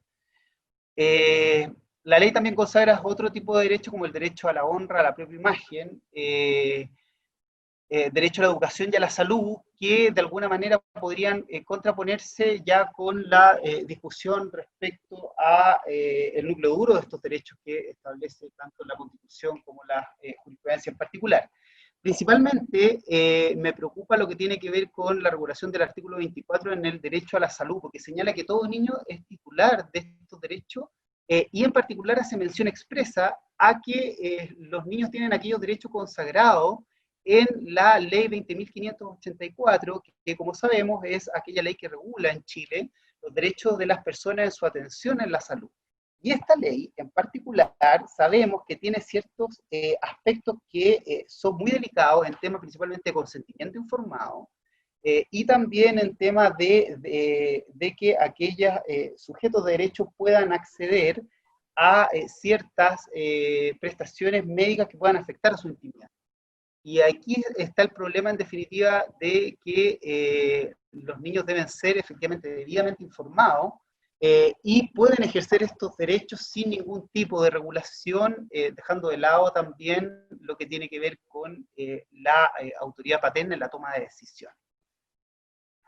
En cuanto a lo que tiene que ver finalmente con el organigrama de este sistema de protección administrativa y judicial, aquí me gustaría destacar, tal como lo señaló la profesora Valenzuela, que si bien se establece una redistribución de competencias entre lo administrativo y lo judicial, reconociendo ciertas competencias a organismos administrativos por sobre las de los tribunales de familia, lo que puede resultar preocupante en este contexto del proyecto es una ausencia en una regulación que fija las competencias reales y las atribuciones de la administración respecto de los niños.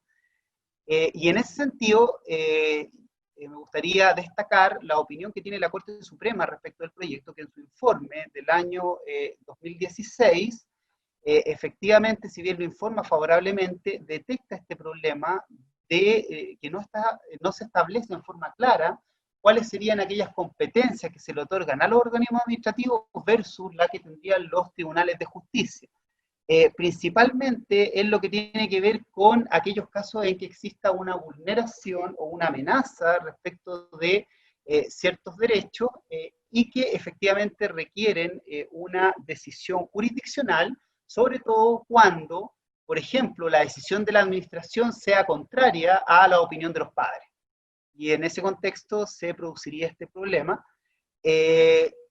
Conjuntamente con aquella situación, por ejemplo, en donde se establecen ciertas medidas intrusivas en los derechos de los padres o quienes tienen a su cuidado niños o niñas, lo cual debería, a juicio de la Corte Suprema, desarrollarse con particular atención y manteniendo esta pretensión de la intervención de la actividad jurisdiccional en estas dos hipótesis. Finalmente, me gustaría destacar que el proyecto podría mejorarse en el sentido de la intervención en lo que tiene que ver con la participación o el derecho de los niños en cuanto a la participación en todas aquellas decisiones que le conciernen. Nosotros sabemos que en la actualidad la ley 19.968 establece en su artículo 19 la obligación del juez de velar porque los intereses de los niños se encuentren debidamente representados. Y esto se materializa, todos sabemos, a través de la institución del curador ad litem, ¿cierto? Se le nombra un curador al niño para la representación de los intereses. Pero como también sabemos los operadores, los que nos dedicamos en definitiva a esto, hay una escasa disponibilidad de recursos humanos y materiales al momento de efectuar estos nombramientos, y hay una dificultad en torno al trabajo real. El proyecto, si bien se hace cargo de lo que tiene que ver con el derecho a la participación del niño en las instancias administrativas que establece, no refiere y no soluciona esta problemática de cómo se va a hacer efectivo este derecho y cómo se va a ejercer.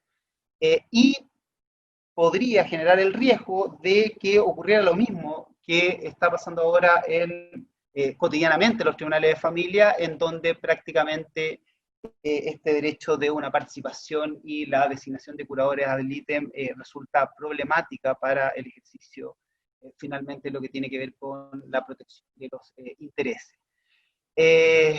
Finalmente, me gustaría señalar que si bien este proyecto tiene un potencial de mejorar las garantías y los derechos de la niñez, y si bien se resalta en términos generales la centralidad en la familia, habría que analizar en todo caso si a la luz de lo ya señalado, si esto realmente permite ejercer la herramienta a los padres para que esto se pueda llevar a cabo.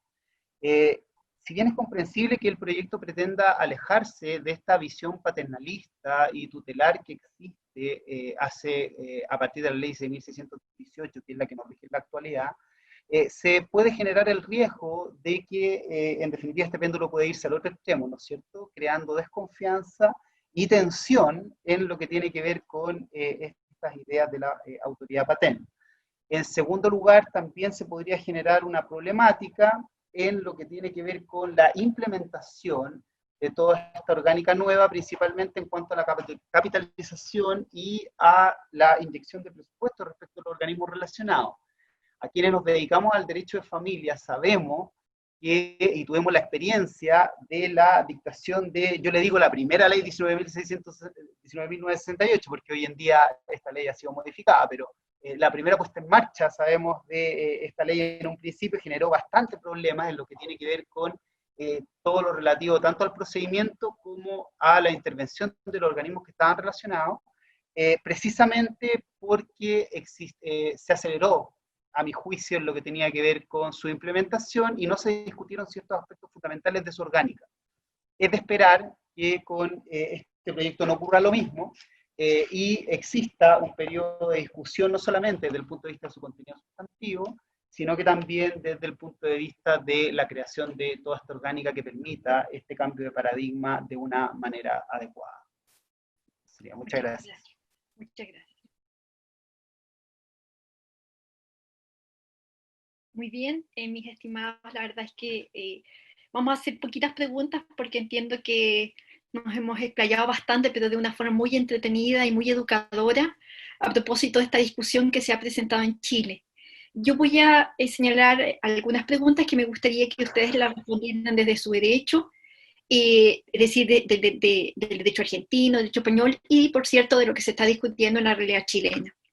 Los puntos son en relación a la responsabilidad que debiera tener un niño frente a esta capacidad progresiva, y también una cuestión que nosotros también estamos muy falentes, y que lo dijo sin duda el relator de la Corte Suprema, que es cómo esto se judicializa en los tribunales de justicia. Hoy día tenemos un problema con los jurados ad litem, pero no solamente eso, es decir, para rememorar la voz de los niños, los tribunales a veces incluso usan los peritajes, y la verdad que eso no rememora la voz de los niños, por el contrario, es a partir de una opinión de un experto que se refiere a los hechos que han ocurrido y que dan lugar a esta pretensión.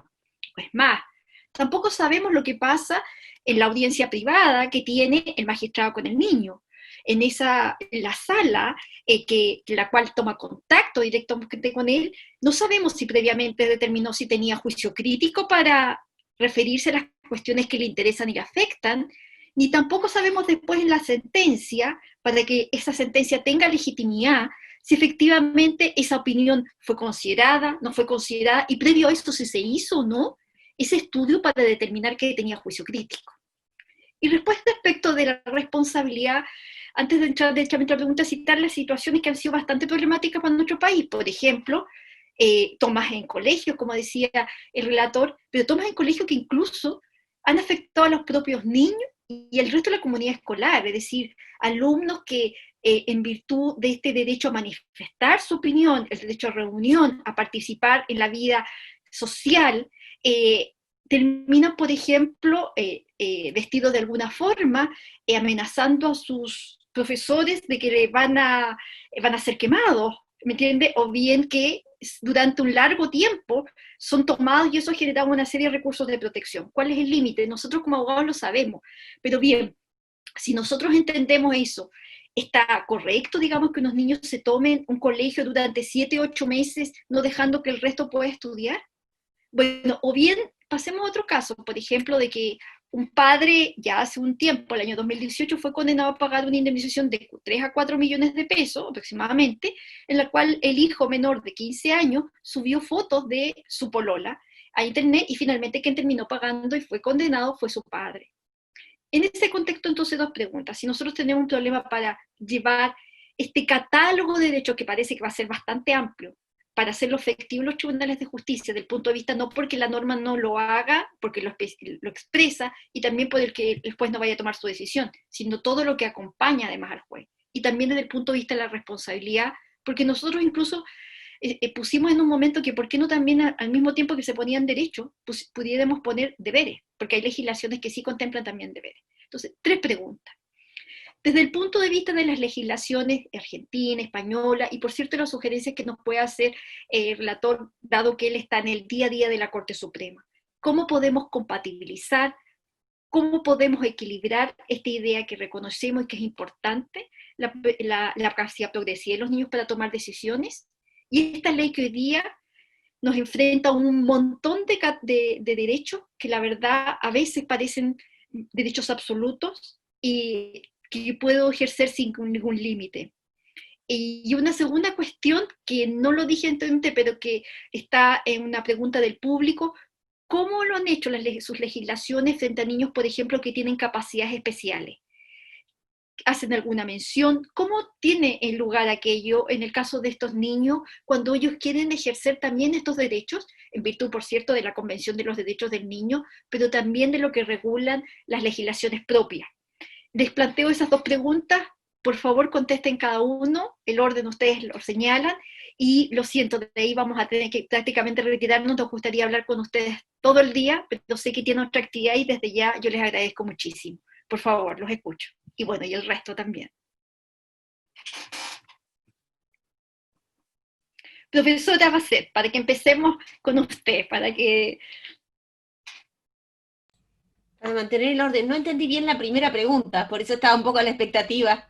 La primera pregunta dice relaciones. ¿Cómo en una legislación como la nuestra, que está presentando un proyecto de ley con muchísimos derechos, algunos de ellos, por ejemplo, con límites más estrictos, se podría decir, pero otros con límites bastante laxos, que dan lugar a pensar incluso que se trata de derechos absolutos?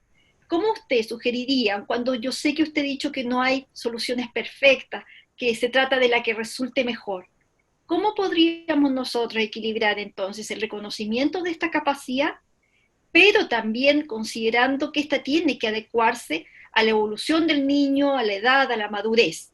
¿Cómo usted qué nos podría sugerir en ese sentido y evitar los riesgos que eso implica, que usted también citó? Dijo, mire, ¿sabe qué? Hay ciertos riesgos.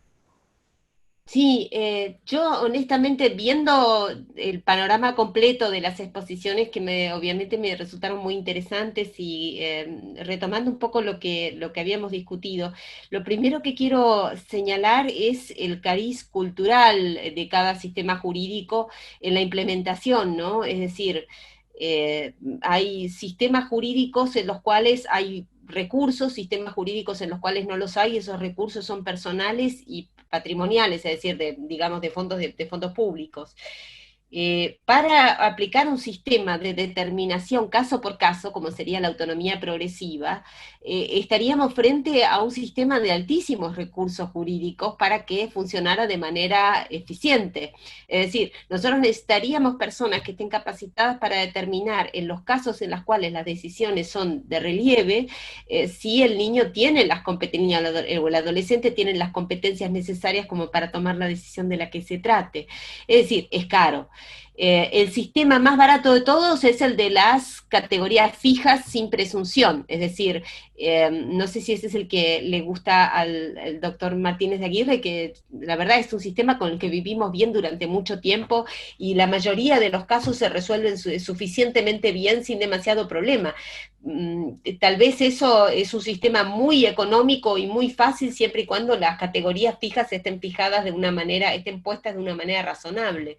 A mí me gusta mucho el sistema intermedio, que es el de las categorías con presunciones, es decir, me parece que es el que resguarda dos intereses en juego que me parecen muy importantes, que son de una parte el interés de que un niño que tiene tiene competencias suficientes para tomar una decisión concreta, la pueda tomar aunque no haya alcanzado el límite de edad que está establecido en la ley, pero me gustaría que también ese sistema presuntivo funcione a la inversa, que es cuando se llega a los 18, pero no se tiene la madurez suficiente para alcanzar la mayoría de edad, o se llega a los 16 como el derecho argentino y no se tiene la mayoría. Es decir, debería funcionar tanto para habilitar como para deshabilitar. Es decir, eso también contesta un poco la segunda pregunta, ¿no? Que es la medición en concreto. Respecto de, entonces, entre los sistemas, a mí el que más me gusta es el intermedio, es decir, no el extremo, que sería autonomía progresiva, que me parece muy difícil de implementar de manera justa, es decir, de manera ajustada, y el de las categorías rígidas, que me da la sensación, sería un sistema de categorías semirrígidas, por decirlo de alguna manera, presuntivas. Funciona eficientemente porque funciona como la afiliación por presunción en el matrimonio, en la mayoría de los casos es concorde con la verdad biológica, entonces funciona bien, y se ahorran muchísimos juicios, y es fantástico para la implementación de los derechos. Bueno, eso se me ocurre a mí. Ahora, respecto de los niños con capacidades especiales, a mí me da la sensación de que tenemos un grave problema, que es la presunción de capacidad. Es decir, nuestro sistema ha seguido lo más a pie juntillas posibles el sistema de la Convención Internacional y de la ONU, y en ese sentido ha tomado la idea, que algunos interpretan de manera radical, de que la capacidad es universal, se presume la capacidad. Por eso algunos jueces ni siquiera decretan una incapacidad, directamente hablan siempre de capacidades puntuales que no pueden ejercerse, y a veces esas capacidades puntuales que no pueden ejercerse, esa capacidad restringida, esas restricciones, son una lista larguísima, pero ningún juez quiere decir esta persona es incapaz. porque parece que es un atentado contra la dignidad humana, ¿no? Entonces, claro, algún juez se olvida alguna de las capacidades y por ahí alguna persona que tiene la capacidad restringida contrae matrimonio y le roban los bienes, ¿no es cierto? Es un sistema que no es muy eficiente. Lo mismo pasa con la infancia. La infancia, digamos, al hecho de que en general no se haya alcanzado una edad y grado de madurez que permite ejercer plenamente todos los derechos por sí, se le puede sumar alguna restricción a la capacidad, en la medida en que los jueces sean reacios a aplicarlas porque tengan demasiado miedo a atentar contra la dignidad humana, y acá aparece otra vez el dilema también expresado por el doctor Martínez de Aguirre de capacidad y protección, también lo dijo, también se dijo en la otra conferencia. Lo cierto es que ese dilema de capacidad y protección efectivamente se presenta también en el vendaje ideológico con el que nosotros abordamos la problemática, porque cuando nosotros decimos, tenemos demasiado terror de atentar contra la dignidad humana y no queremos restringir la capacidad, cuidado porque a lo mejor estamos desprotegiendo. Entonces, tenemos que revisar de ser ajustados en esta medida. Nosotros no lo estamos logrando ahora, creo que lo tenemos que revisar y tenemos muchas incoherencias. Quiero recordar que nuestro sistema americano de derechos humanos, esto lo digo sobre todo para el doctor Carlos Martínez de Aguirre, que a lo mejor no está tan familiarizado con lo nuestro, nosotros tenemos deberes humanos, tenemos un sistema que reconoce deberes humanos, muchos deberes humanos en la Declaración Americana, que es anterior a la Declaración Universal de Derechos Humanos, y un deber humano muy importante que está consagrado en la Convención Americana, que dice que todo ser humano tiene deberes con la familia y la sociedad, ¿no es cierto? Entonces, eso significa que también los niños tienen deberes para con la familia, y esos los tenemos en el ámbito convencional constitucional, que funcionan también como un equilibrio, aunque nuestras legislaciones tengan más bien la idea de que los padres tienen deberes y los niños tienen derechos, ¿no? No, efectivamente, profesora, el pacto señala, no es lo que señala expresamente, pero sí, sin duda da lugar a, digamos, que así como existen derechos, también existen deberes. Profesor Carlos Martínez de Aguirre, bueno, lo escuchamos, ya sabe las dos preguntas. Por cierto, si quiere agregar algo, bienvenido.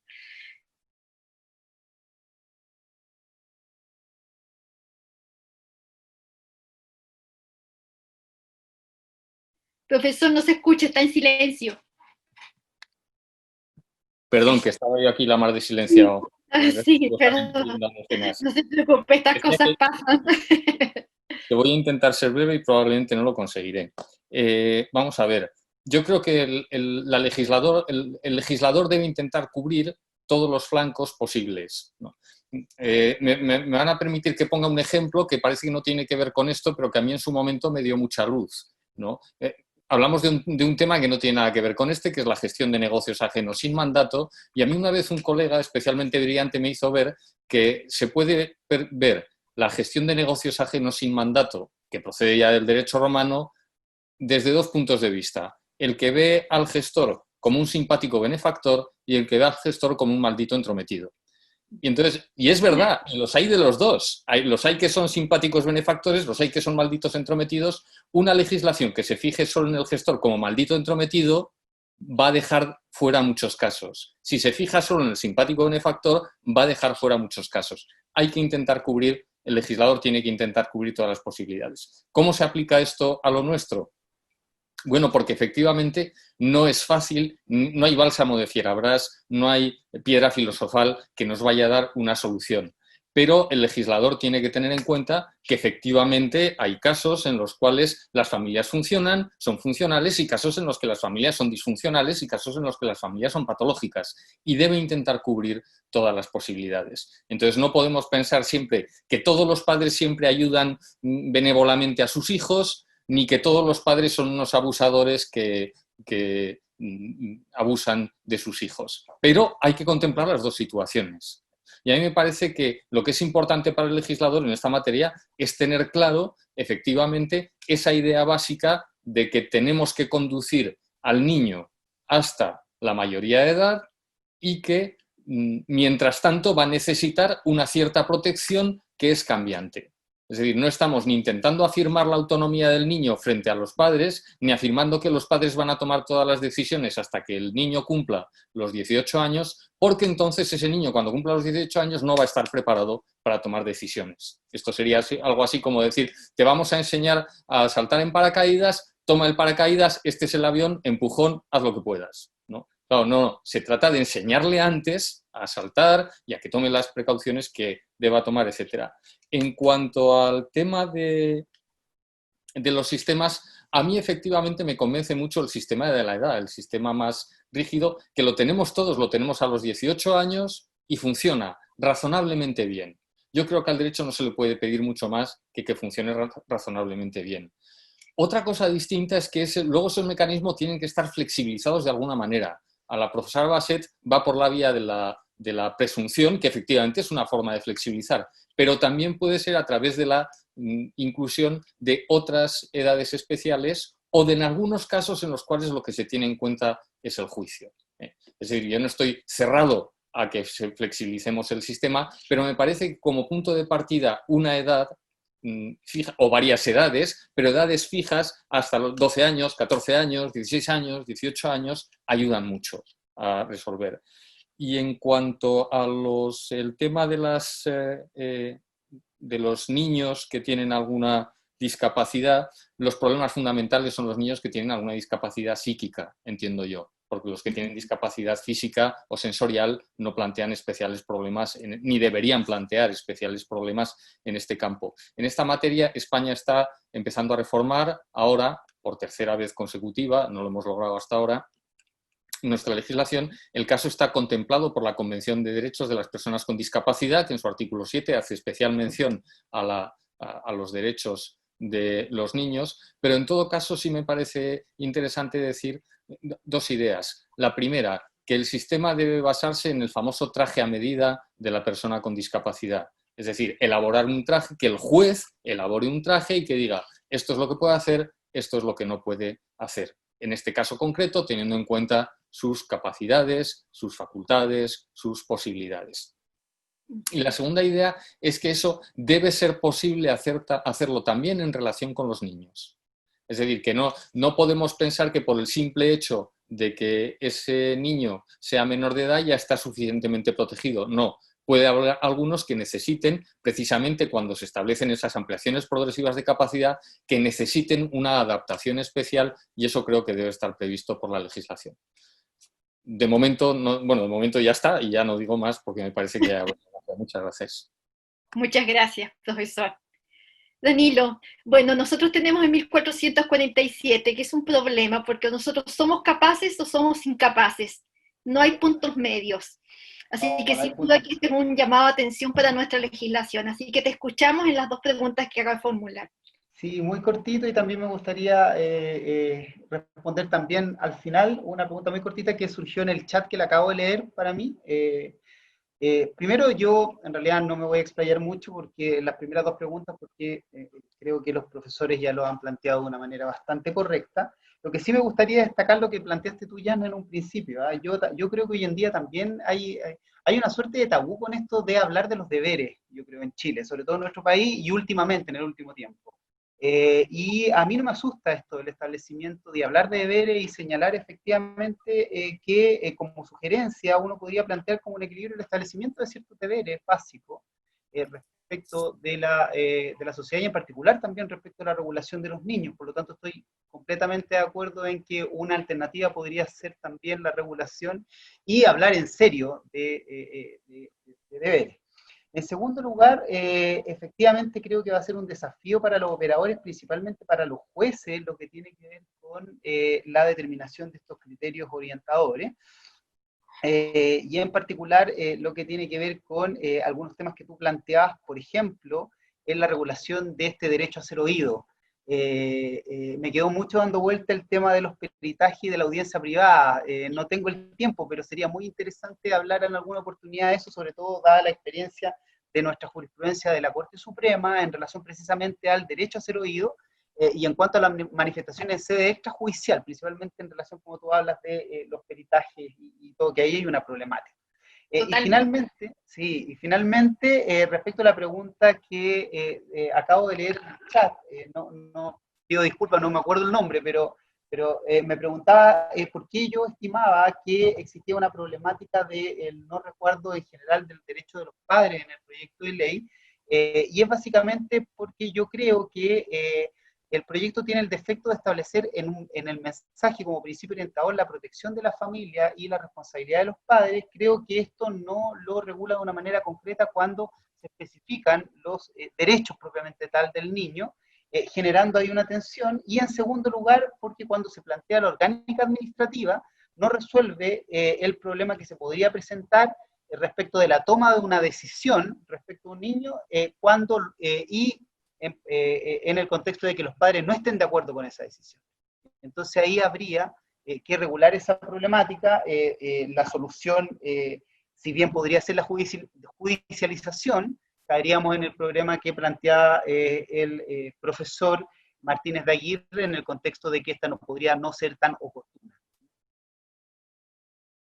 Muy bien, creo que, profesores, yo solo me queda, la Jimena les va a dar los agradecimientos, así que le damos la palabra a Jimena para que cierre el congreso, y yo les agradezco muchísimo haber tenido la oportunidad de que todos en la Universidad de Los Andes, y por cierto el público los haya escuchado. Jimena.